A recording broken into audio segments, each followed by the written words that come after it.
Get Rich Slow with John Wolfe. So we already talked about the differences between different types of lender. Now I kind of want to talk to you about why you would want to work with any specific loan officer. So one thing you will find if you look around, that almost all of the really good loan officers are working at brokerages or at correspondent lenders. There are a smattering here and there at the banks and the credit unions. Basically, none of them work online. Um, why would that be, and why would I say that? So again, this is going to completely be based on my knowledge, experience, and research, as well as my own bias. And other people have all of those things that are different and unique to them, so they'll come up with different conclusions. But I really want to talk about what a client wants from a loan officer, and I think it's not obvious. So a lot of people think that their most important concern is the pricing on the loan, and that is totally very important. I'm not discounting that. But you should shop for a mortgage loan officer similarly to how you would shop for a lawyer. And what I mean is the price, if you can afford the lawyer, is certainly very expensive. Like, what is their hourly rate? What is my interest rate? But fundamentally, you want to pay whatever doesn't get you in prison. And if you're buying a house, you want to pay the least you can while getting everything you need done, right? So the really hard part for a client is, how do you know if your loan officer is any good, and maybe even aren't they all the same? All the same? Definitely not. And I just want to give you some information about the averages. And I read this a little while ago. It was from a really good source, so I trust it. I might not quote it perfectly, and I couldn't find it when I looked for it a minute ago. But national averages of loans that get quoted to clients. About 65% of those loans were not closed on time because of the lender, and or were not closed at the terms originally quoted. And their threshold, if I remember correctly in that statistic, was it closed more than 3 days late, or it didn't close, or the closing costs were more than 0.25% of the entire loan amount. So that means if you're doing a $400,000 loan, the loan was misquoted by $1,000 upfront cost. That's not great. I don't believe that I've ever quoted a loan that was incorrect on price, other than if the entire facts for the client changed, which you get let off the hook with that statistic as well. And I have never closed, or I've never failed to close on a loan on time or next day, other than when the client did something totally out of my control, like they lost their job or something. And I haven't done thousands of loans, but one decent mistake on my end is kind of the totality of the whole thing, and that resulted in a 1-day delay. And everybody has a learning curve, and you shouldn't throw somebody out for getting like one thing wrong. But what makes a good loan officer, and the reason you should actually select one, is the same two reasons as you should really be picking a real estate agent or a lawyer, for that matter.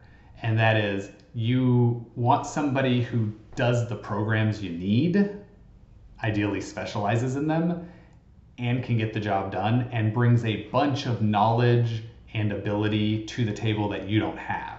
You know, if you knew everything about criminal law, then you might not need a lawyer.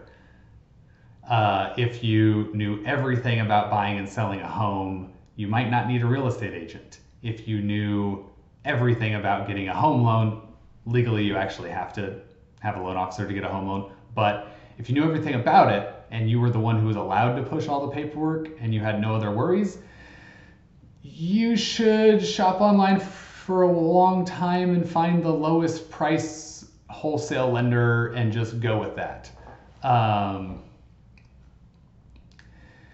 But most of us don't know everything I don't.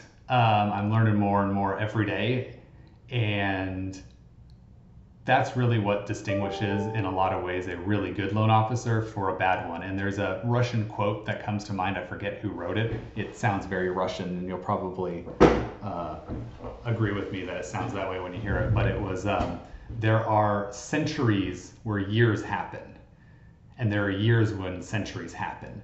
And what that means is, and how it relates to this idea I'm telling you about, is there are loan officers who've been in the business 1 to 5 years who are great and dynamite, and there are loan officers who have been doing this for 30 years and their performance is frankly lazy or poor, and I see all kinds.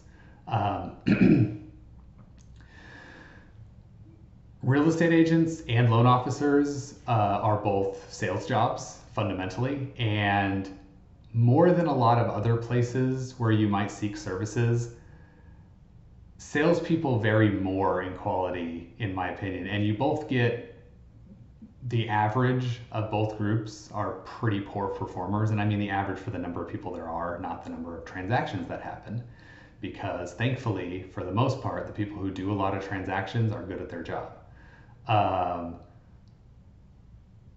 But just to give you guys kind of an idea, there are approximately 15,000 loan officers in Oregon. That boggles my mind.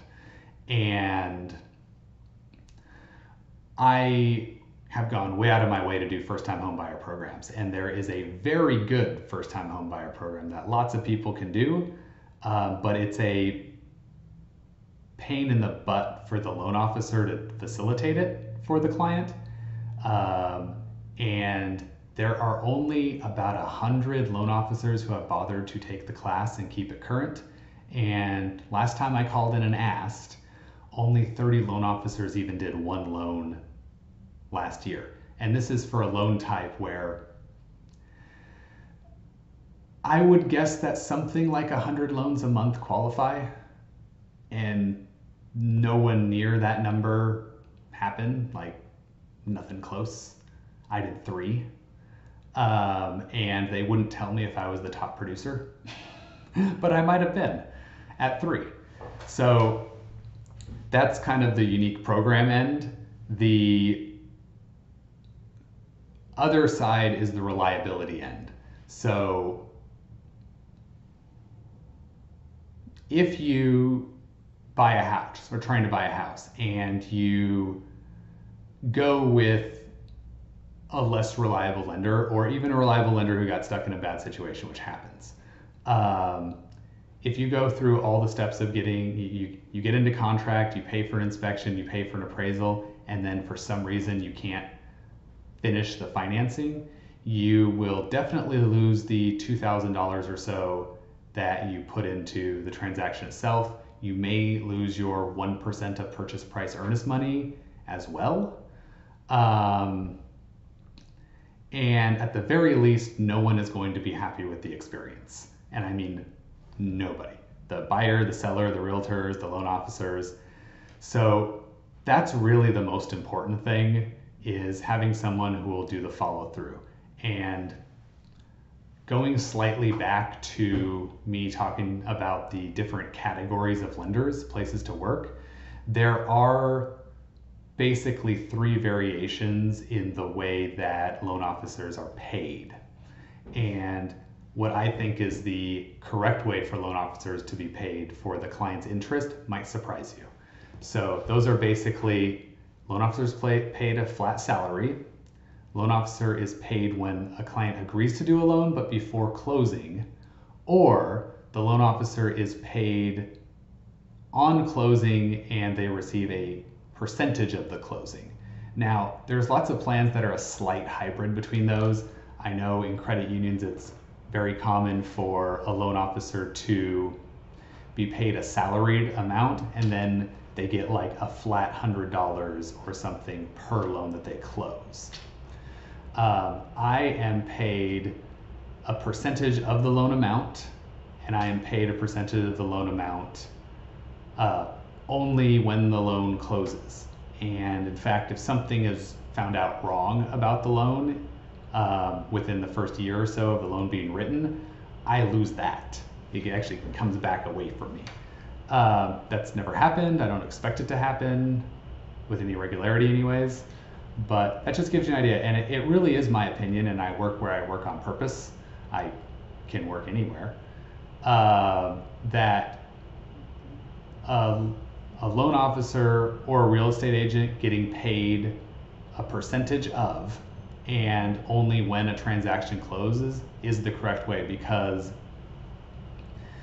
that means, you know, if you're the buyer, you want to buy the house, I'm the loan officer, I want to help you buy the house.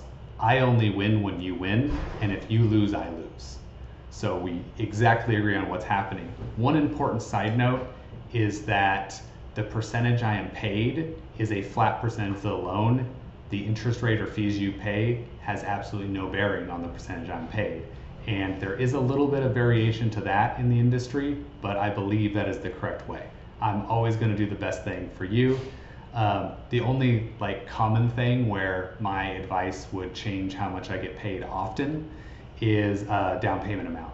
So a decent amount of the time, there's no good reason to put more money down, unless there is. It's kind of a situational thing, but just as a philosophy, and some people agree with me, some people don't, if I could have $15,000 in my bank account and, I don't know, $10 a month higher mortgage payment, or I could have